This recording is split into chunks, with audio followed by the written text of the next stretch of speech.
Magandang gabi po sa iyo, Sir PB, at sa inyo pong mga tagapakinig. Tawagin mo na lang po ako sa pangalang Nonoy. May naging karanasan po ako noon sa aswang, at iyan po ang gusto kong ibahagi sa inyo. Ito po ay totoong nangyari at talaga pong ikinagulat ko, at halos hindi pa nga ako makapaniwala. Ipinanganak po ako at lumaki sa probinsya. May mga kwento-kwento na akong naririnig noon tungkol sa mga aswang, lalo na noong mga bata pa kami. Madalas naming naririnig ito sa mga matatanda. Pero hanggang sa mag-13 anyos na ako, ay wala naman akong naranasan patungkol sa mga aswang ni minsan. Kaya nga naisip ko pa noon na baka gawa-gawa lang nila yung mga kwentong iyon para takutin lang kami. Nang sa ganon, ay hindi kami magpagabi sa labas at kusa na kaming umuwi ng aming mga bahay bilang mga bata. Nasa ika-4 na baitang pa lang ako noon sa elementarya. Dahil patigil-tigil kasi ako, pagkat lagi akong kinakatulong ng mga magulang ko sa kanilang mga gawain. Naasahan kasi nila ako sa maraming trabaho, mapabahay man o sa bukid. Kaya sa paaralan namin ay ako yung tumatayong pinakakuya ng mga kaklase ko. Tsaka yung pangangatawang ko kasi ay ibang-iba sa mga kamag-aral ko, dahil na rin sa batak ako sa mga mabibigat na trabaho. Kumbaga, sa mura ko palang na edad, bato-bato na ako. Kaya marami nga ang nagsasabi noon na baka hindi na raw ako lumaki pa. Minsan, habang nasa paaralan kami, ay isang kaklase namin ang bigla na lang nagsisigaw. Dapit hapon na nung mga oras na yon, at naghahanda na nga halos lahat kami para umuwi.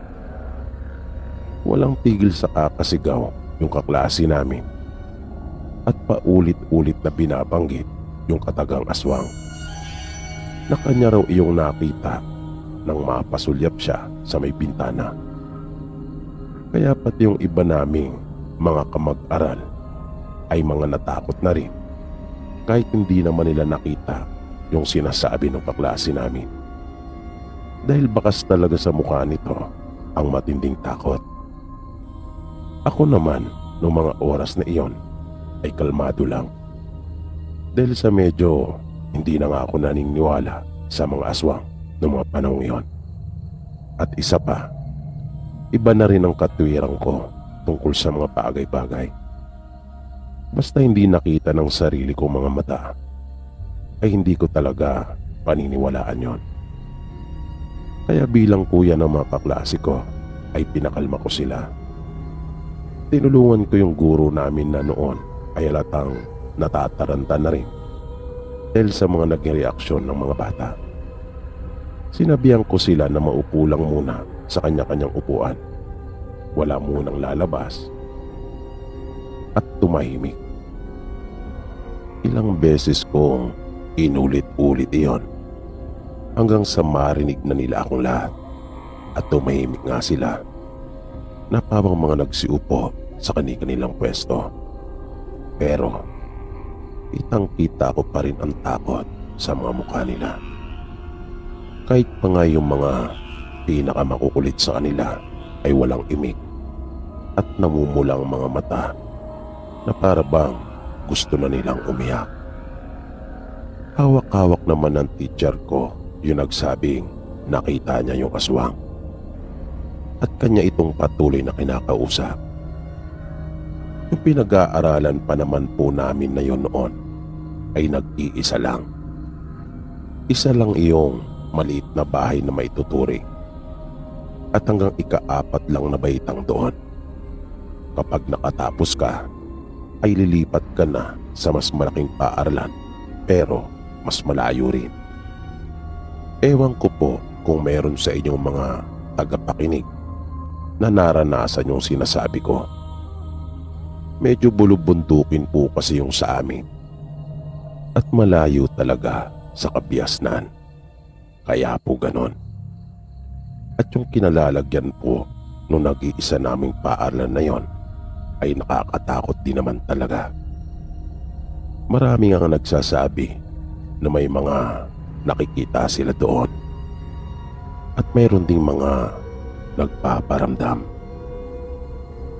Di ko lang po matandaan ang eksaktong bilang namin ng mga nag-aaral doon, pero pinakamarami na siguro ang 25 o baka nga wala pa yata kaming 20 noon. At wala kaming mabilis na paraan noon para masabihan ang mga magulang na sunduin nila ang kanilang mga anak. Kaya kinumbinsi na lang namin sila ng aming guro na walang aswang. At pawang imahinasyon lamang iyon ng isa naming kaklase na para naman talaga sa akin ay baka isang uri lang iyon ng hayop at nabigyan lang niya ng ibang interpretasyon ng kanyang makita. Nung huli ay nakumbinsi nga rin namin sila sa tulong na rin mismo ng kaklase naming nagsasabing nakakita. Binawi niya kasi nung huli ang kanyang mga sinabi dahil sa pangungulit na rin namin sa kanya. Kaya umuwi ang marami sa amin na panatag na ang mga kalooban. Pero yung iba ay panay pa rin ang dikit sa akin at ayaw talagang humiwalay. Lalo na yung mga kaklase kong babae na yung iba pa nga ay nakiusap na ihatid ko raw sila mismo sa kanila. Total naman daw ay madadaanan yung papunta sa kanila pauwi sa amin. Dahil sa naawa naman ako kung kaya pinagbigyan ko sila. Ang problema, dahil sa ginawa kong iyon ay ako naman ang inabutan ng gabi sa daan. At nag-iisa na lang ako. Mag-isa na lang akong naglalakad pa uwi sa amin. At wala pa naman akong anumang pang-ilaw. Buti na nga lang rin at mayroong buwan nung mga oras na iyon. Kaya ito na nagsilbi kong tanglaw sa daan. Bago po makarating sa amin ay mayroong burol na aakyatin at pagbaba doon ay sa amin na papunta. Pero malayo-layo pa ang tatahakin pababa. Sa may bandang ituktok ng burol po na iyon, Sir Pipi, ay mayroong isang malaking puno ng tuog. Di ko po alam kung anong katumpas niyan sa Tagalog.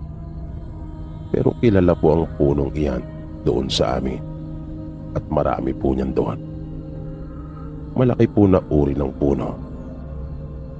At dito madalas na nagpapahinga yung mga naglalakbay. Ginagawa nilang pahingahan yung paanan noon dahil sa malilim nga. Pero wala akong balak na magpahinga doon noong mga oras na iyon, pagkat nagmamadali na nga rin akong makauwi. At bigla talaga akong natigilan nang malapit ko nang sapitin ang bahaging iyon, pagkat tumambad sa akin ang isang mabalahibong nilalang na may mapupulang mga mata. Noon pa lang ako nakakita ng ganon kalaking hayop sa buong buhay ko. Kaya may pagdududa talaga ako kung hayop pa nga bang talaga na maituturing yung nilalang na aking nakita. Kaya hindi na ako nagpatuloy pa. Pero hindi rin naman ako tumakbo dahil natakot ako na baka pag ginawa ko iyon ay bigla naman ako nitong habulin. Kaya dahan-dahan lang akong umatras at halos ayokong ipalata yung pasimpleng galaw na ginagawa ko. Pero bigla itong umangil. Ang laki ng bibig nito na naisip kong isang kagat lang nung nilalang na iyon ay tiyak na may kalalagyan talaga ako. At nang medyo tumagilit ito at dahan-dahang lumapit, ay napansin kong hindi naman pala balot ng balahibo ang buong katawan nito, at nagtataglay ito ng katawan ng isang tao. Kaya lang pala humulma ito na parang isang hayop ay dahil sa kanyang posisyon at paraan ng paglakad. Kaya nung oras ding iyon ay naging malinaw na kaagad sa akin kung ano yung nilalang na humarang sa daraanan ko. Isa iyong aswang. At katulad iyon sa kwento ng lolo ko, kung paano inilarawan ng lolo ko yung sinasabi niyang aswang na kanyang nakasagupa nang minsan siyang dumalo sa sayawan, ay ganon na ganon ang itsura nito. At kinilabutan na talaga ako ng gusto nang mapansin kong may pingas ang kaliwang tenga nito. Kaya agad na akong tumalikod at kumaripas ng takbo. Nang lingunin ko yung aking likuran, ay talaga namang kitang-kita ko yung kapal ng alikabok na aking dinaanan. Hindi po sa pagyayabang, sa lugar po kasi namin ay ako na po siguro ang maituturing na pinakamabilis na tumakbo. Lahat po ng sumubok sa bilis ko ay wala pong umubra. Kahit pa po minsan akyat ng bundok hanggang sa pababa ang tatakbuhin, ay hindi po talaga nila ako matalo-talo. Kaya nang mapansin kong malayo na ako, ay saka ako huminto. At wala akong nakitang may sumunod sa akin. Hindi na ako sinundan pa ng aswang. Pero doon na ako umuwi noon sa bahay nila lolo. Naisip ko naman na hindi mag-aalala yung mga magulang ko, pagkat kung minsan ay doon talaga dumediretso at natutulog. Mas malapit-lapit pa kasi iyon ng kaunti kumpara sa bahay namin. At kapag doon ako natutulog, ay inahanda na ko nila lolo ng masarap na ulam kahit paano. Panganay kasi nila akong apo at mahal na mahal nila ako. Pagdating ko kanila lolo, ay naabutan ko itong umiinom ng tuba. Sa bagay, lagi namang ganon. Dahil yun lang ang libangan ng mga kalalakihan doon sa probinsya namin. Pagdating ng hapon, nagiinuman talaga sila. Pag may pera ay gin, kapag wala, tuba. Matapos kong magbigay galang sa kanila ni lola, ay kanya akong pinainom ng tuba. Sabik na akong ikwento sa kanya yung naranasan ko at yung isang bagay na sigurado akong ikagugulat niya. Pero sa tuwing gagawin ko iyon, ay sumisingit si lola at nagtatanong tungkol sa pag-aaral ko o di kaya naman tungkol sa amin doon sa bahay. Kaya lagi na lang akong napuputol at nauudlot. Hanggang sa makahanap na ako ng tiyempo at nagsimula na akong magkwento sa kanila. Nang bigla na namang naputol iyon nang may tumawag sa pangalan ni lolo. Boses iyon ng isa ring matandang lalaki. Kaya biglang tumayo si lolo at nilabas yung tumatawag. Sabi pa niya bago lumabas ng kanilang pinto, sigurado daw siya na iyan na yung kumpare niyang balikbayan at bakasyonista. Maya-maya ay nakita ko na sila na nasa bungad ng pinto at masayang nagkukwentuhan. Sabi ng lola ko pagdaan niya sa aking likod, pangatlong gabi na raw nitong pumunta sa bahay nila. Gabi-gabi daw nitong dinadayo si lolo. Bago'y tumaupo ay pinakilala ko ni lolo sa kanyang bisita. At agad naman itong inilahat yung kanyang kamay. Formang-forma ito at halatang mataas na ang antas ng kanyang pamumuhay. Nang abutin ko ang kanyang kamay, ay bigla akong napaso dahil sa sobrang init noon. Kung kaya, napatitig ako sa kanya at natulala talaga ako. Di ko alam kung gaano katagal na hindi nakakilos. Pagkat nakita ko yung isang tenga nito na pingas. At ngumiti pa ito sa akin ng nakakaloko. Sabay sabing napakabilis daw tumakbo ng apo ng kanyang kababata nang tinutukoy niya ay si Lolo. Nang lolo ko naman ay panay din ng tawa at sinasabing marahil daw ay nagkita na kami. Nang biglang sumagot ay yung kababata niya at sinabing nagkita ng araw kami nang siya ay papunta ng kanila lolo, na ang tinutukoy niya ay yung nangyari kanina.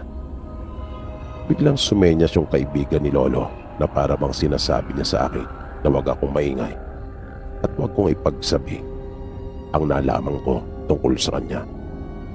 At saka pa lang ito naupo.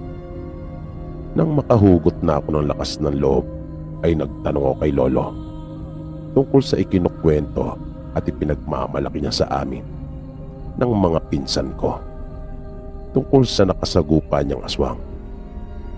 Diretsa na itong sumagot at walang paligoy-ligoy na sinabing dinagdagan lang niya ang kanyang kwento para magbuka siyang bida. At biglang sumabat sa usapan ng lola ko na sinabing para maging bida, hindi sa paningin namin o nino man, kundi maging bida sa paningin niya. Na nung mga panahong iyon pala ay nililigawan ni Lolo si Lola at nagkutsabahan silang magkaibigan. Nagkasundo sila na gagawa ng isang palabas para maging bida ang lolo ko. Nasabi pa nga ng lolo ko, kaya raw hindi niya makakalimutan ang nag-iisa niyang pinakamatalik na kaibigan. Dahil kahit malagay pa sa bingit ng kamatayan ang buhay nito, ay kanya iyong ginawa alang-alang sa kanya para sa pag-iibig niya kay Lola. Kaya alam pala nila lolo at lola na aswang talaga ito. Pero isa siyang kakaibang aswang. At yung pingas pala ng tenga nito ay mula pa nang siya ay pinanganak at hindi katulad sa kwento ni Lolo na nasugatan raw niya yung aswang, na dahil doon ay panay ang hingi niya ng dispensa sa kaibigan at sinabing gusto lang daw niya aliwin kaming mga apo niya. Napanilang naman ang ngiti ng kanyang kaibigan at sinasabing walang anuman iyon.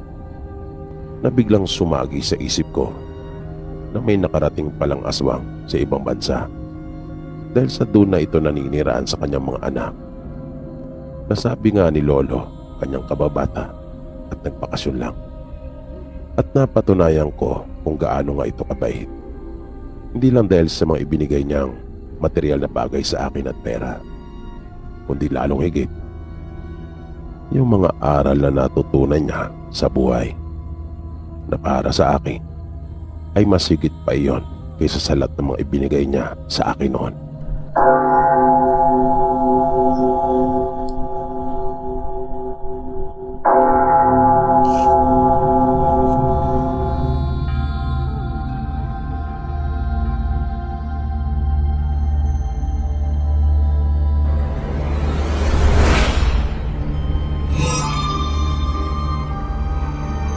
Ako nga po pala si Gabriel. At nais ko lang po sanang ibahagi yung mga naranasan kong kababalagan at katatakutan. Ang lahat po ng sasabihin ko ay totoo pong nangyari. Ito po ay hangong lahat sa totoong buhay. Ito po ay mga pangyayari sa aking buhay mula pa noon hanggang ngayon. Nagsimula po ang lahat ng ito nung ako po ay bata pa lamang. Ipinanganak po ako sa Surigao, pero kalaunan ay lumipat po kami ng Leyte. Kung kaya, doon na po ako lumaki. Kwento sa akin ng mga magulang ko, nang ako po ay panganak, ay nahirapan talaga ang mama ko at muntik na siyang mamatay.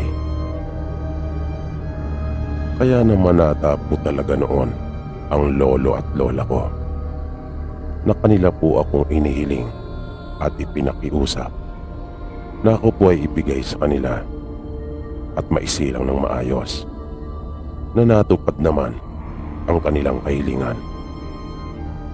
Nang umidad na ako ng 3 taong gulang, ay doon na nagsimula ang mga kababalagan sa aking buhay. Minsan kasi, habang pinapakain ako ng mama ko, ay bigla na lang umano kong nawala. Pinalugog na nila ang buong bahay sa paghahanap sa akin. Ngunit hindi talaga nila ako nakita. Pero nang dinilaan ako ng alaga naming aso, ay saka pa lang nila ako nakita na naroon lang din at nakadapa sa sahig. Halos mahimatay na noon ang nanay ko dahil sa kakaiyak, kakahanap sa akin. Pero nagulat sila nang malamang naroon lang din ako. Lubas silang nagtaka kung paanong nangyari iyon, na ang dami na nilang naghahanap noon sa akin. Pero kung hindi pa ako dinilaan ng alaga naming aso, ay walang sino man sa kanila ang makakakita sa akin.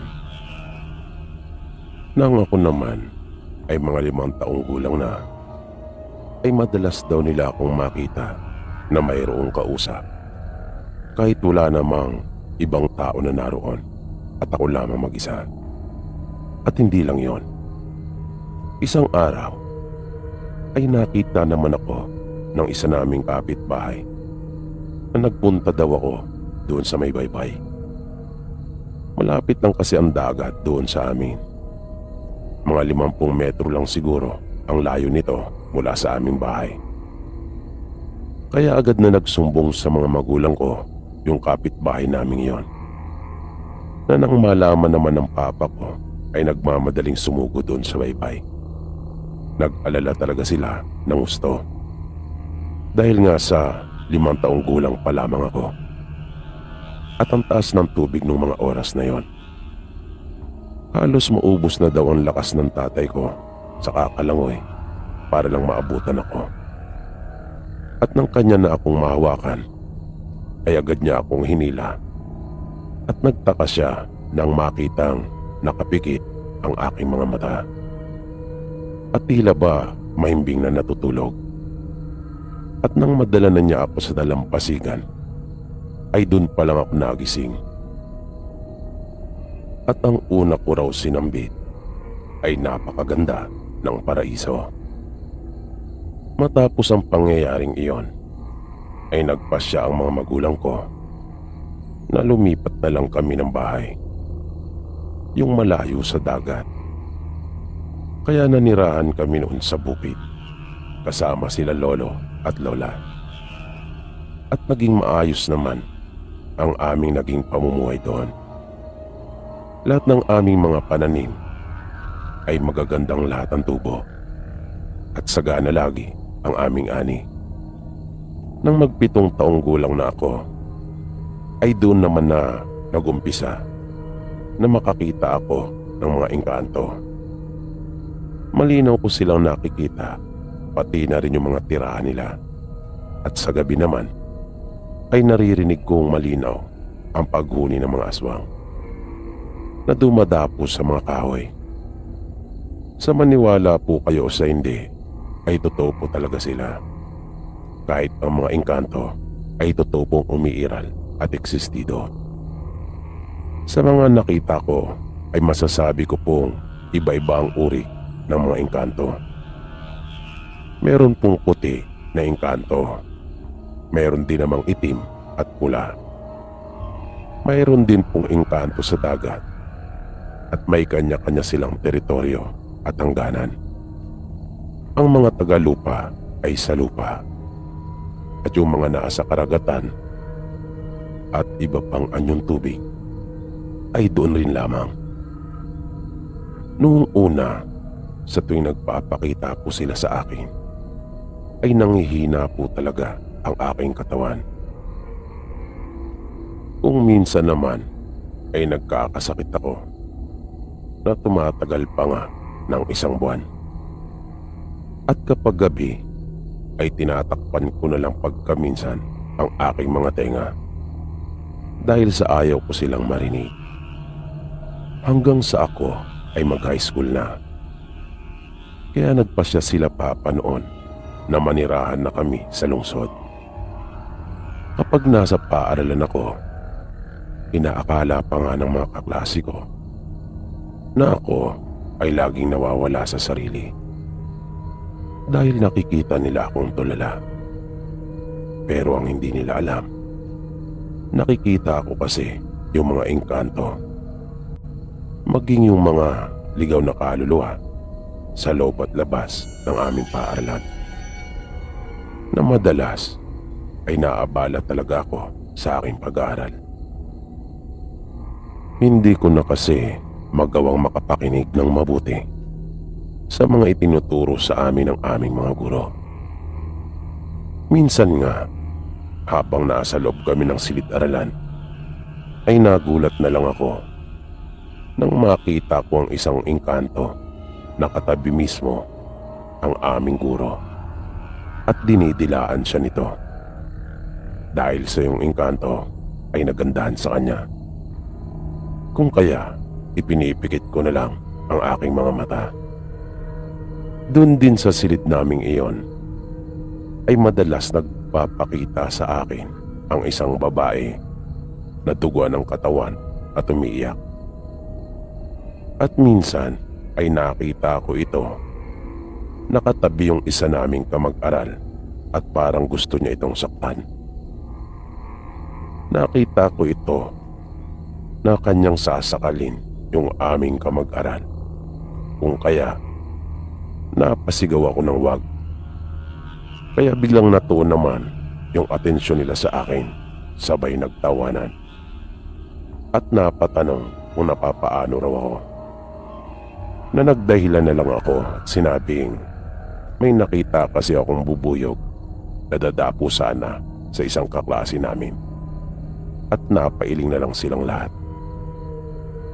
Nang mapasulyap akong muli doon, ay nakita ko yung babae na nakatitig sa akin at ito ay galit na galit. Nang sumunod na araw ay hindi ako nakapasok. Nakiusap kasi si Lolo sa akin na kung maaari ay tulungan ko sila ni Lola sa pag-aani. Bali pinauna nila ako nun sa bukid dahil may mga bibilin pa umano sila. Nang masapit ko na yung kubo sa bukid ay naisipan kong maupo dun sa duyan. Yun kasi yung paborito kong pwestuhan kapag naroon ako. Maya-maya ay may bigla akong narinig na tinig. Tinig iyon ng isang babae na parang tinatawag niya ang pangalan ko. Kaya pinakinggan ko pa iyong mabuti at narinig ko nga yung pangalan ko. Kaya nagtaka ako kung sino nagmamay-ari ng boses na iyon. Kaya napatayo ako at iginala ang aking paningin. Paglingon ko sa may puno ng santol ay nakita ko ang isang magandang babae na sa tansya ko ay kaidaran ko lang. Muli niya akong tinawag upang lumapit. Sinabi niya sa akin na huwag akong matakot. Kaya lumapit naman ako at nang magkaharap na kami ay nagpakilala siya sa akin at sinabing siya ay si Liwaya. Tumugon naman ako at binanggit ko ang aking pangalan. Mabilis na sinabi nitong oo, alam ko, na napakamot na lang ako sa aking ulo dahil nalimutan kong tinawag niya nga pala ako at sa pangalan ko pa mismo. Maya-maya ay sinabi din niya sa akin na sabay daw kaming isinilang. Isinilang, patanong na sagot ko sa kanya. At mabilis niyang sinabing oo. Niyaya niya ako na magpunta sa paborito niyang pasyalan at sigurado raw na akin yung magugustuhan. Pumayag naman ako pero sinabi ko sa kanya na basta wag lang kami magtatagal dahil baka hanapin ako nila Lolo at Lola. Tumango naman siya at nangiti. At bigla na lang nagkaroon ng butas yung malaking puno ng santol, na yung butas noon ay tamang-tama lang para sa aming mga katawan. Pagpasok namin doon ay nasilaw ako sa matinding liwanag. At nang humupa, ay sunod ko namang nakita ang isang kubo na napapalibutan ng napakaraming halaman. May mga ibon din at paru-paro na iba't iba ang kulay. At bago makarating doon sa kubo ay mayroong isang maliit na tulay. Nayari ito sa binaluktot na kahoy na ang ganda ng pagkakagawa. Napakahusay talaga ng pagkakayari noon. At sa ilalim ay may mga bibe. Kung kaya napahinto akong sandali pagkat nakakaaliw silang pagmasdan. Hanggang sa tawagin na ako ni Luwaya. Nang makalapit na ako sa kubo ay doon ko palang napansin na ang pinakabubong pala noon ay yari sa napakalaking dahon ng santol. At yung mga dingding noon ay yari naman sa mga balat ng kahoy na ang ganda rin talaga ng pagkakayari at pagkakasalansan. At may mga prutas pa na malapit nandun sa kubo na ang mga puno noon ay mataas lang sa akin ang bagya. Pero mga hitik sa bunga na namangha talaga ako. Hanggang sa magulat na lang ako nang bigla akong kalabitin ni Luwaya at sinabi niyang pansinin ko naman raw siya. Tinanong ko siya kung nasaan ang kanyang mga magulang. Hindi siya kaagad nakasagot na ang akala ko pa nga ay hindi niya ako narinig. Kung kaya inulit kong muli ang tanong at sumagot na rin siya. Sabi niya sa akin, wala daw roon ang mga magulang niya. May mga gawain daw ang mga ito at lubang abala. Ang tatay daw niya ay gumagawa ng bahay habang yung nanay naman niya ay isa umanong mananahin ng damit. Nalabis ko iyong ipinagtaka dahil magkatulad sila ng trabaho ng mga magulang ko. Napasarap ang aming pagkukwentuhan na muntik ko na talagang makalimutang umuwi. Masyado akong nawili na napansin kong parang hindi yata lumulubog ang araw doon. At nang humingi ako ng isang bayabas para kainin sana habang nasa daan, ay tsaka na lang daw kapag gusto ko na raw na manatili doon. At tumango na lang ako. Nang bigla kong maalala sila lolo at lola, ay hiniling ko na sa kanya na iuwi na ako. At ako ay babalik na lang sa susunod. Bigla siyang nalungkot. Napansin ko iyon sa kanyang mga mata. Hinawakan ko siya sa isang kamay. Tapos hinawakan ko rin siya sa baba at iniangat ko ang kanyang mukha. Nginitian ko siya at nangiti na rin ito. Sabay sabing, sige, ihatid na kita. Basta kapag gusto ko raw bumalik doon, ay tawagin ko lang ang kanyang pangalan. Pinapasok niya akong muli doon sa butas sa may puno. Paglabas ko mula roon, ay nagulat ako. Pagkat gabing-gabi na, di talaga ako makapaniwala. Dahil parang ang bilis lang naman namin doon. At dahil sa malayo pang lalakarin ko, kung kaya kinuha ko yung isang ilawan doon sa loob ng kubo. Madilim na noon kung kaya kailangan ko ng pang-ilaw sa daan. Naisip ko rin noon na matulog na lang doon sa kubo. Kaya lang, baka kasi nag-aalala na sila sa akin kung bakit wala pa ako.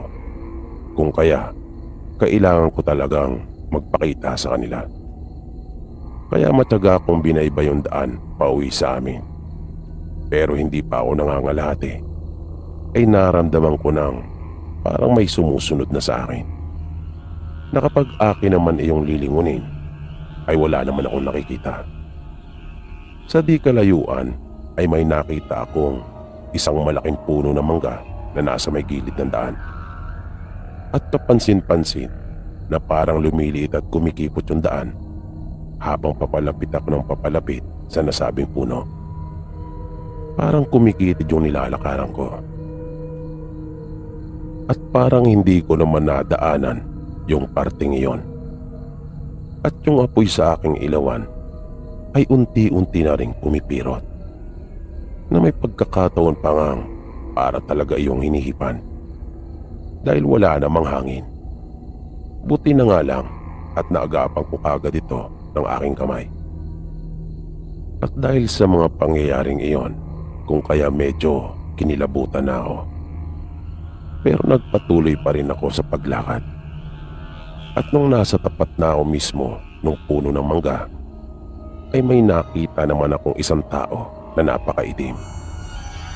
Na bahagyang nakayuko ang ulo nito sa lupa. Mabalahibo ang kanyang katawan at napakahaba ng kanyang mga kuko. Napaatras ako at babalik na lang sana nang bigla nitong iniangat ang kanyang ulo at biglang humarap sa akin. Nagulat talaga ako dahil sa itsura nitong nakakatakot. Mahaba ang kanyang mga ngipin at tumutulo pa ang dugo sa kanyang bibig. At nabigla talaga ako sa sunod na nangyari. Bigla lang ako nitong sinunggaban at kinubabawan. At dahil sa lakas niya ay nagkasugat-sugat talaga ang mga braso ko dahil na rin sa haba ng kanyang mga kuko. Ngunit pinilit ko pa rin iwasan ang kanyang pagkagat sa akin.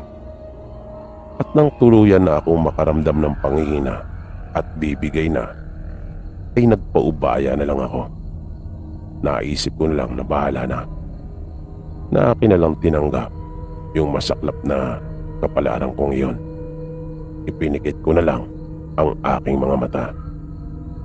Hanggang sa maalala kong bigla ang mga magulang ko. Kung kaya, para akong biglang natauhan at naimasmasan. Nang idilat ko ang aking mga mata, ay nakita ko ang pinagpira-pirasong katawan ng aswang. At bakit napakasukal ng kinaroroonan ko, na naisip kong baka may nagligaw talaga sa akin. At nang may maramdaman ako, ay bigla akong napalingon. At nagulat ako nang makita kong naroon si Liwaya. Sinabi niya sa akin na kailangan ko na raw umuwi, na matagal na pala ako nakatulog doon sa lupa. At nang tumayo ako, ay bigla na ring nawala si Liwaya.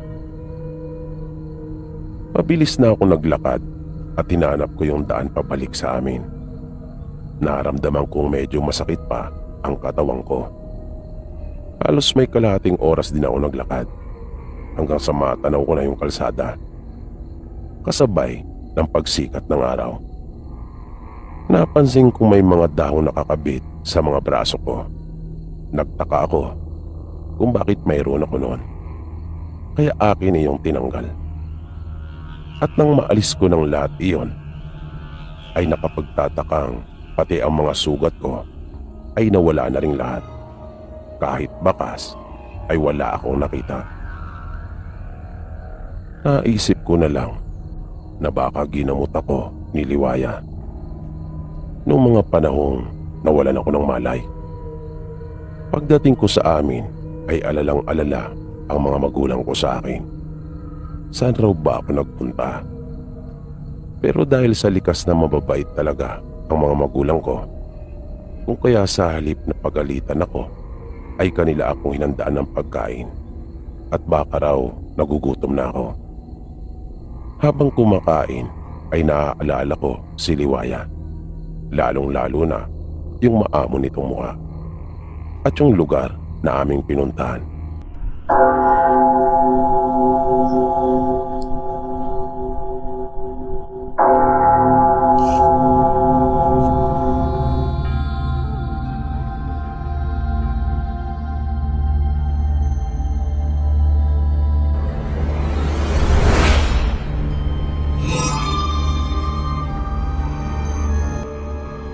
Ang mapapakinggan nating kwento ay nagmula sa isa nating kababayang OFW na nagpakilalang si Betty. Ayon sa kanya, karanasan mismo ito ng kanyang ina na si Aling Remedios. Bago pa makapangibang bansa si Betty, ay una nang sumabak ang nanay niya sa pagtatrabaho sa ibang bansa bilang isang domestic helper. Bago pumasok ang dekada 90 ay nakarating na sa ibang bansa ang nanay niya upang magtrabaho doon bilang isang kasambahay. At dahil sa yun ang unang pagkakataon na nawalay siya sa kanyang pamilya at magtrabaho sa labas ng bansa, kung kaya nanibago talaga siya. Idagdag pa na yung napunta niyang pamilya na pagsisilbihan ay hindi nakatira sa mismong Kapitolyo kundi sa probinsya at luba itong malayo talaga sa kabisera. Pero namanga siya sa bahay na kanyang tutuluyan pagkat kahit luma ay napakalaki noon at magara ang mga disenyo na maituturing mong isang mansyon. Pagbaba niya ng sasakyan, tumayo siya sa harapan ng malaking bahay at pinagmasdan pa niya munang sandali yung kagandahan noon hanggang sa marinig niya yung isang tinig. Kaya biglang naagaw yung kanyang atensyon at agad na napatingin. Nakita niya ang isang babaeng nakauniforme na pinagmamasdan siya. Maya-maya ay tinanong siya nito sa wikang Ingles kung siya ba si Remedios. Sumagot naman siya ng yes. Kaya sinenyasan siya nito na sumunod at pumasok na sila sa loob ng bahay. Pagkapasok nila ay lalo siyang namanga dahil napakaluwang noon sa loob, napakaaliwalas na nasa kaayusan ng lahat. Ang ganda talaga ng pagkakayari noon. Napapaligiran ito at napapalamutian ng mga antigong kasangkapan.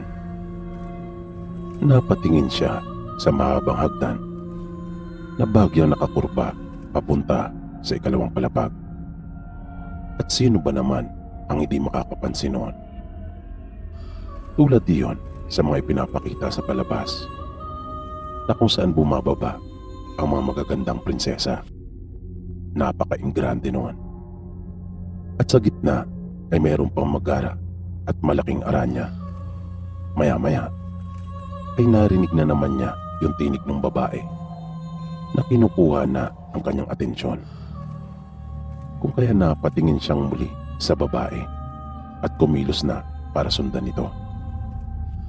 Pag-akyat nila sa ikalawang palapag ay pumasok sila sa isang silid. Doon ay naabutan nila ang isang napakagandang babae na may palingkinitang pangangatawan at isa ring magandang bata. Nakahiga yung bata sa kama at nasa tabi naman ito yung babae na kahit nasa bahay lang ay nakasuot ng isang magarang damit. Kaya napaisip si Remedios at nasabi sa sarili na marahil ay sobrang yaman talaga ng kanyang mga amo. Ipinakilala siya ng babae sa kanilang amo. Ilang katanungan din ang ibinigay nito sa kanya na magalang naman niyang sinagot lahat. Napansin ni Remedios na may pagkamatara yung kanilang among babae. Pero sa palagay naman niya ay kaya niya itong pakisamahan. Matapos nitong magtanong ay lumabas na silang dalawa mula doon sa silid. At sinamahan siya ng babae palabas. Nagtaka naman siya kung bakit.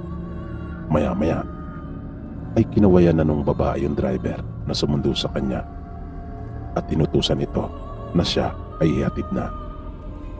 Napaisip si Remedios kung bakit at kung saan sila pupunta. Nang nasa sasakyan na siya ay doon niya nalaman na hindi pala siya doon titira sa malaking bahay. Iba pala yung kanyang tutuluyan.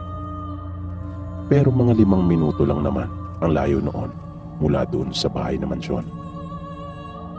Nang huminto ang sasakyan ay biglang kinabahan si Remedios dahil nakita niyang luma na yung bahay pero nasa maayos pa naman itong kondisyon at maganda rin naman ang pagkakayari.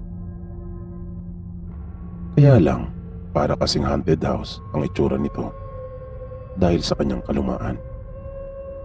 Umuna ang lalaki sa pagpasok at nang buksan na nito yung pinto ay namangha si Remedios dahil napakalinis at maayos din ang loob.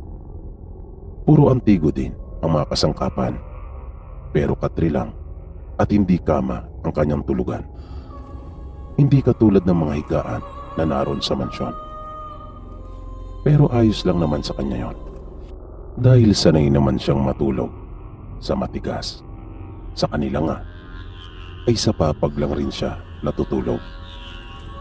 Tinanong siya ng tsuper kung ayos lang ba raw siya doon at kung kaya ba niya matulog doon na mag-isa. Biglang natigilan si Remedios dahil ang buong akala niya ay may mga makakasama siya doon na nagtatrabaho din sa mansyon. Pero dahil sa wala naman siyang magagawa, kahit natatakot, ay umuo na lang siya doon sa driver. Na maganda na sana ang pagkakasagot niya sa Ingles kung hindi lang nagkaroon ng kuting problema sa kanyang pagkakabanggit. Ang sabi niya kasi ay I can management. Sa halip na I can manage lang sana. Kaya yung lalaki ay tila ba naaguluhan sa kanya at napakamot pa sa ulo. Hanggang sa nagpaalam na ito at iniwanan na siya. Pero bago pa ito tuluyang umalis ay sinabihan siya nito na mayroon ng mga pagkain sa may kusina. Nangaayusin na niya yung kanyang mga gamit sa silid. Ay hanap siya ng hanap sa switch ng ilaw. Pero wala siyang nakita. At napansin niya yung mga kandila na nakalagay sa antigong candle holder na may malaking posporo sa tabi nito. Napabuntong hininga si Remedios pagkat mas malala pa pala yung tutuluyan niyang bahay kaysa sa kanila pagkat wala doong kuryente. Sinindihan niya yung mga kandila kung kaya biglang nagliwanag yung loob ng bahay. Inayos niya yung kanyang mga gamit. Habang nag-aayos siya ay napansin niya ang isang magandang lamesa na mayroong malaking salamin sa harap. At nakapatong doon ang isang uniforme na nakatupi ng maayos. Dahan-dahan siyang lumapit doon sa mesa at kinuha niya yung uniforme. Umarap siya sa salamin at kanya iyong itinapat sa dibdib na isinukat. Nang bigla na lang siyang napalingon sa may pinto ng kanyang silid pagkat parang mayroon siyang nakitang dumaan. Pero nang kanya na iyong lingunin ay wala naman. Tumingin siyang muli sa salamin. At sa pagkakataong iyon ay may nakita siyang nakasilip doon sa may hagdan. At nang mapansin siya ay kaagad iyon tumakbo pa itaas. Kaya nagtaka si Remy kung sino iyon. Pagkat ang sabi sa kanya ng driver ay walang ibang naroon maliban sa kanya. Kaya kahit natatakot ay kanyang pinuntahan iyon. Umakyat din siya sa may hagdan pero sa may bandang kalagitnaan lamang. At kanyang inilawan ang buong paligid ng ikalawang palapag. Pero wala naman siyang nakita. Ngunit nang tatalikod na siya para bumaba ay parang mayroon siyang naaninagan na nakatayo na para din iyong naka-uniforme katulad ng isinukat niya. Dahil doon ay nagmamadali na siyang bumaba at isinarang mabuti ang pinto ng kanyang silid. Nahiga siya sa kanyang katre at nagtalukbong ng kumot. Hinayaan niya lang na nakasindi yung kandila. Habang doon naman sa labas ng kwarto niya ay napakadilim. Pero nakapagtatakang may mga naririnig siya na tila ba marahang naglalakad at ito ay nagpaparuot pa rito. Nararamdaman niya iyon at naririnig yung pagtunog doon sa sahig. Kaya mas lalo pa siyang kinabahan. Di nagtagal ay mayroon naman siyang narinig na parang may nahulog doon sa hagdan at nasundan iyon ng pagtunog ng lumang orasan. Habang nasa ilalim ng kumot ay naisipan ni Remy na mag-ukol ng isang maikling panalangin. Hiniling niya na sana ay tumigil na yung anumang gumagambala sa kanya. Nakiusap siya na sana ay ingatan siya at ilayo sa kapamakan. At hindi pa man siya nakakatapos ng ginagawang pananalangin, ay napansin niyang unti-unti nang nawala yung mga ingay at nanumbalik na sa dating katahimikan yung buong bahay.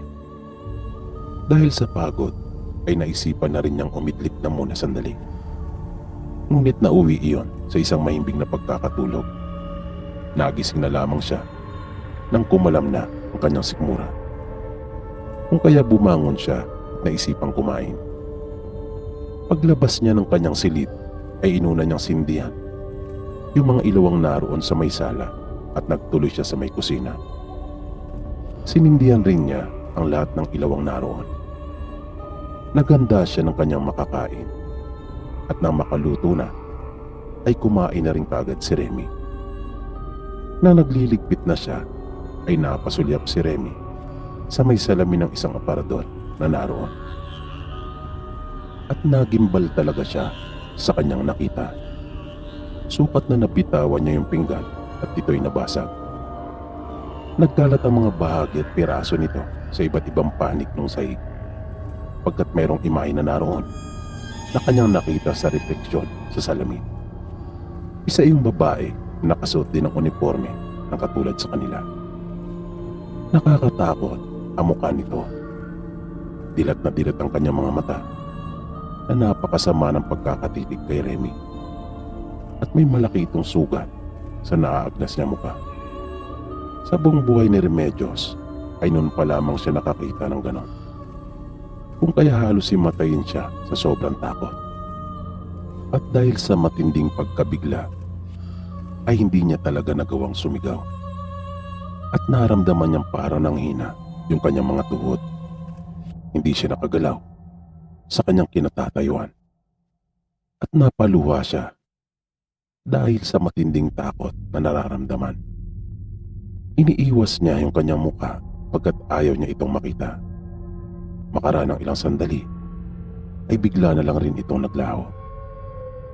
Nagmamadali siyang pumasok sa kanyang silid at kanyang isinarang mabuti ang pinto. Matinding takot ang kanyang naramdaman, para iyong isang bangungot. Pero alam na alam niya sa kanyang sarili kung ano ang kanyang nakita. Totoo iyon at hindi isang guni-guni. Kinabukasan, mataas na ang araw nang siya ay magising. Kung kaya nagmamadali siya sa takot na baka mahuli sa takdang oras. Pagdating niya sa mansyon, ay muli siyang binilinan ng mayordoma at ipinaalaala sa kanyang muli yung mga dapat at hindi dapat gawin habang naroon. Ang pangunahing tungkulin ni Remy ay alagaan yung anak ng kanyang mga amo. Mabait naman yung bata. Nang una nga niya itong makausap, ay nagkasundo agad sila. Bali 4 silang lahat na nagtatrabaho sa mansyon. Yung mayordoma na si Matilde, yung family driver na si Theodore, yung kusinera na si Cara, at siya na tagapag-alaga ng bata. Habang kumakain sila ng tanghalian sa kusina, ay nagkwento ang mayordoma at kusinera kay Remy at sinabing may problema sa pag-iisip yung kanyang alaga. Marami daw itong nakikitang kung ano-ano, kung kaya pinatingnan sa doktor. At dahil sa hindi naniniwala yung manggagama sa mga ikinukwento ng bata, kung kaya ang naging konklusyon nito ay may diferensya yung bata at niresetahan niya ito ng gamot. Dagdag pa nung mayordoma, hindi lamang yung bata ang mayroong diferensya sa pag-iisip, pati na rin umano yung kanilang hardinero. Marami din daw kasi itong ikinukwento sa kanila ukol sa kanyang mga nakikita sa loob ng mansyon. Biglang napaisip si Remy kung sino yung hardinero na binabanggit nila. Sumagot naman kaagad yung kusinera at sinabing pinalayas na ito dahil nga sa mga ipinamamalita nito ukol sa kanyang mga nakikita sa loob ng mansyon. Biglang kinabahan si Remy. Pagkat unang gabi pa lamang niya sa kanyang tinutuluyan, ay marami na kagad siyang naramdamang kakaiba at nakita. Nasabi niya sa kanyang sarili na mahirap pala magkwento sa mga tao dun sa mansyon dahil ituturing kanilang baliw. Buti na nga lang at wala pa siya nababanggit tungkol doon. Kung hindi, ay pag-iisipan na rin siya ng masama. Pagkatapos nilang kumain, ay nagpahinga lamang silang sandali at bumalik na sa trabaho. At matapos ng ibang gawain ni Remy, ay umakyat na siya sa silid ni Catherine. Nakita niya itong may iginuguhit. Mahilig kasi mag-drawing yung bata. Sinamahan niya ito sa kanyang ginagawa at pinuri niya. Ngunit nang tingnan ni Remy lahat ng mga iginuhit nito, ay may napansin siyang nakakabahala. Dahil hinala ni Remy ay iginuguhit ng bata lahat ng kanyang mga nakikita. Nakakatakot yung mga larawan na kanyang natuklasan. At bigla siyang napalingon nang maramdaman niyang tila may paparating mula sa kanyang likuran. Pagkat nararamdaman niya iyon sa sahig kung saan sila nakaupo ng bata. Pero wala siya nakita. Kaya tumayo siya at kanyang isinara yung pinto. Pero bigla naman siyang napasigaw ng malakas at napaatras. Nang biglang lumitaw yung nakakatakot na muka sa mismong harapan niya, na ang tanging pagitan lamang nila ay yung salamin na disenyo na nasa pinto.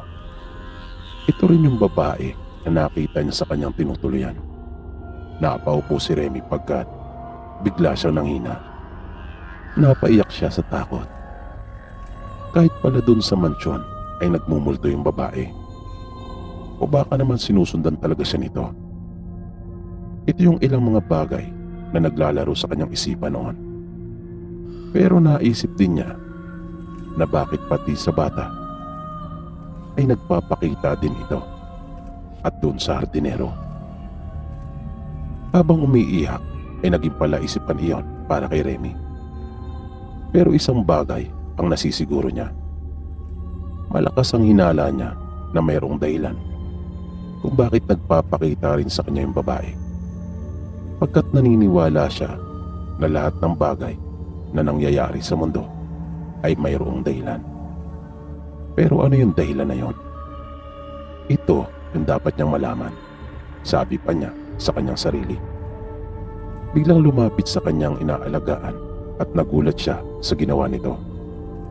Pagkat pinahira ng bata yung mga luha niya. Napangiti si Remedios at niyakap yung bata. Pero bigla siyang napalingong muli sa gawing tagiliran nila. Dahil parang may naaninaga na naman siyang nakatayo doon sa may sulok. Pero nang mabilis niyang lingunin ay kaagad din iyong naglaho. Ngunit sa pagkakataong iyon ay hindi na siya nakaramdam ng matinding takot. Dahil alam na niya na may naisip pa iwatig yung babae sa kanya. Kung kaya ito nagpapakita. Humihingi ito ng tulong. Ito ang naging matibay na paniniwala ni Remedios. Kinahapunan, pag-uwi niya sa kanyang tinutuluyan ay nagulat siya. Nang pagpihit niya sa doorknob nito ay hindi na nakalak yung pintuan sa harapan ng bahay. Kaya napaisip siyang bigla.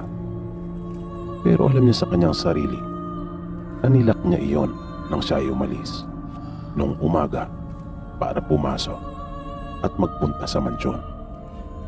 Kaya medyo kinutuban si Remy ng hindi maganda. At nagulat si Remy nang siya ay makapasok na. Pagkat bumungad sa kanya ang nagkalat na mga kasangkapan. Nagkalat din yung mga libro na nakahilera sa loob ng mga aparador at pawang mga nasa sahig na.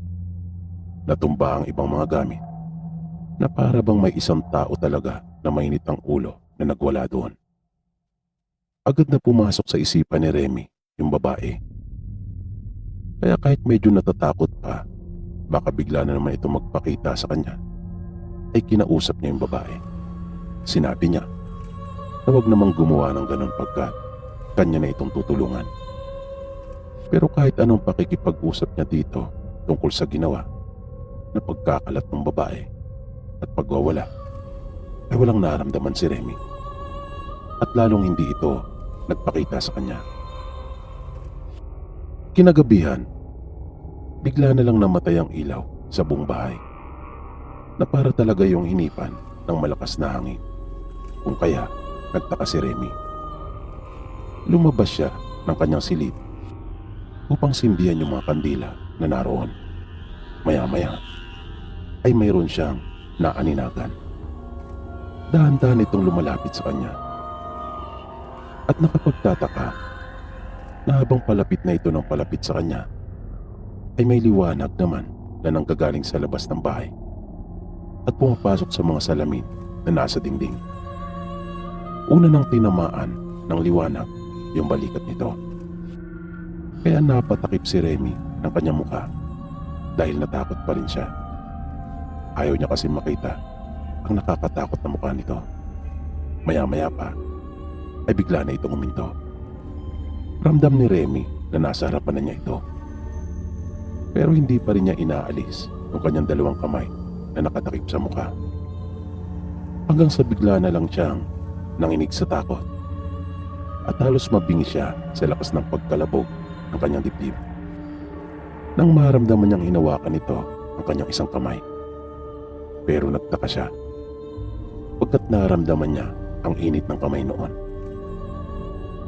At nang dahan-dahanan nitong alisin ang isa niyang kamay sa kanyang mukha, ay nagulat si Remy pagkat ang ganda ng babae. Pero nakasuot pa rin ito ng kanilang uniforme. Kaya hinala ni Remy ay naging kasampay din ito doon sa mansyon. Dahan-dahan siya nitong tinalikuran, pero hawak pa rin ang kanyang kamay. Isasama siya nito. Pero saan? Naisip ni Remy. Makaraan ng isang saglit ay naroon na sila sa mansyon na nasa harapan na sila ng isang silid. Silid iyon ng amo nilang babae. At nagtaka siya pagkat naroon din yung babae. Nang tingnan niya yung babae na kahawak sa kanya, ay laking gulat ni Remy. Nang iba na muli ang itsura nito, nakakatakot at naaagnas na bangkay. Ibinalik ni Remy yung kanyang atensyon doon sa kanilang amo at sa babae na nasa normal nitong kaayusan. At nabigla siya nang makita niyang nasa kama na sila kapwa at nagmamahalan. Dahil nangungulila yung amo nitong babae sa pagmamahal. Dahil hindi niya maramdaman ang pagmamahal ng asawa niyang lalaki sa kanya. Pagkat napilitan lang itong siya ay pakasalan. Pagkat mayaman sila at may impluwensya. Pagkat ang lalaki ay tauhan ng kanyang ama sa kanilang malaking negosyo. Kaya nakita nito yung pagmamahal mula doon sa kanilang katulong dahil na rin sa pagiging maasikaso nito. Ito ang ginamit niya para mapunan yung pagkukulang ng kanyang asawa at upang makakawala sa kalungkutan na kanyang dinaranas. Matapos iyon ay napunta naman sila sa hardin at nakita niyang nag-uusap yung katulong at yung hardinero. Magkasintahan pala ang dalawa at ipinagtapat ng babae sa hardinero na siya ay buntis at ito ang ama. Bigla siyang hinilang muli ng babae at sa isang iglap ay naroon naman sila sa silid-aklatan ng amo nilang lalaki. At doon ay nakita naman niya kung paano nito hinalay yung katulong sa kanyang mesa. Hanggang sa bigla na lang nagising si Remy. Umahangos siya at pawis na pawis.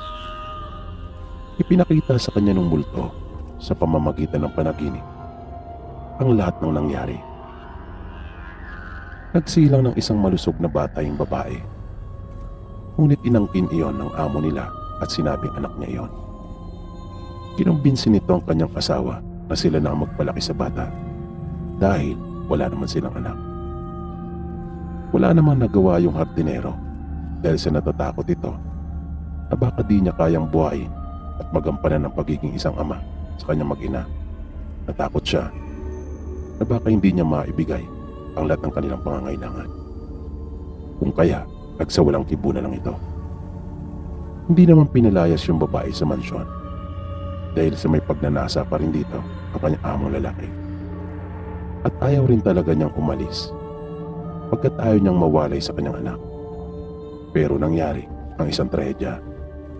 Isang krimen na pinagtakpan nilang lahat maliban sa hardinero pagkat pinalayas na ito nung lalaki.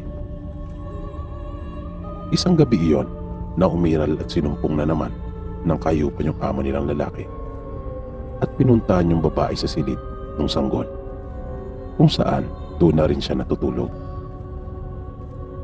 Tinangka siya nitong halaing muli pero lumaban siya. Nagalit yung amo nila at pinagbuhatan siya ng kamay. Dahil doon ay hindi na napigilan ng babae at kanya itong pinagbantaan na magsusumbong siya sa otoridad tungkol sa mga ginawa nitong kasalanan sa kanya. Sinabi rin niya na nandidiri siya dito, bagay na hindi matanggap ng lalaki dahil nga sa kanyang estado, at yung nagsasalita ay isa lamang katulong na napakababa ng kanilang tingin. Pero binigyan pa ng paliwanag ng babae at suporta yung kanyang mga sinabi pagkat ang puso daw nito at pagmamahal ay nasa hardinero at wala sa kanya. Anak rin daw ng hardinero ang sanggol, kung kaya ang kapalumano ng mukha nito na angkinin yung kanilang anak. Lalo namang nagalit yung lalaki. Idagdag pa na nagbanta yung babae sa kanya na magsusumbong ito sa mga otoridad at siguradong masisira ang iniingatan nilang reputasyon. Kaya nagsama-sama na at naghalo-halo ang kanyang nararamdaman. Nagdilim na bigla ang kanyang paningin at dumampot ng isang palamuti na yari sa bakal at siyang inihampas doon sa babae.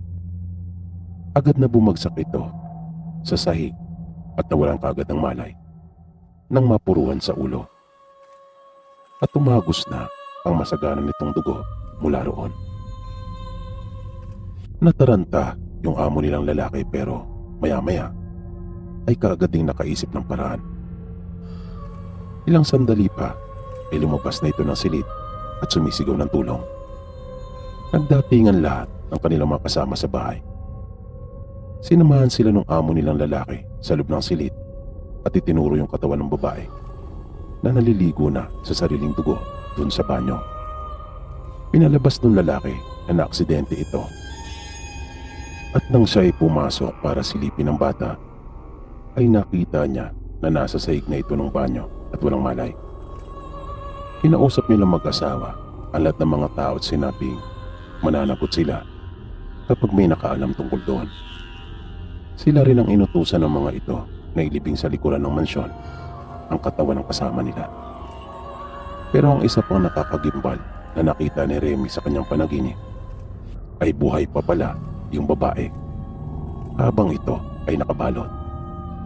At napansin ito ng mag-asawa na gumalaw yung kamay at paa nito at dahan-dahan pa nga pumaling yung ulo. Kaya nagkatinginan pa silang dalawa. Pero dahil sa abala ng kanilang mga tao sa pag-uukay, kung kaya hindi nila iyon napansin. At walang kamalay-malay ang mga ito na kanilang inilibing ng buhay ang kanilang kasama. Tumayo si Remy mula sa kanyang higaan at naisipang uminom ng tubig sa kusina. Paglabas niya ng silid ay bigla na lang may nahulog mula sa itaas ng aparador. Nang damputin niya iyon ay biglang nahulog yung mga larawan kung saan naroon yung babae na naka-uniforme pa kasama ang kanyang mga amo. Mayroon ding mga larawan doon na kasama niyang kanyang anak. Makaraan ng ilang oras ay nagsimula na magliwanag. Umaga na. Kung kaya naganda na si Remy para maagang makapasok. Pagdating niya sa mansyon ay nagtuloy na kaagad siya sa silid ng bata.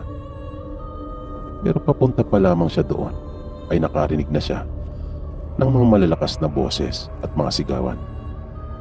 Kaya hindi muna siya nagtuloy sa paglakad at gumilid sa may dingding upang mapakinggan yung kanilang usapan. Nagtatalo yung mag-asawa na amo nila Pinipilit ng babae na ipahanap pa rin sa asawa niya yung mga larawan para yun ay sunugin. Pagkat nais talaga nilang palabasin na hindi nila naging kasama sa bahay yung babae, hindi ito nakarating doon sa kanila. Biglang naisip ni Remy na kaya pala nadatnan niya magulo yung tinutuluyan niya.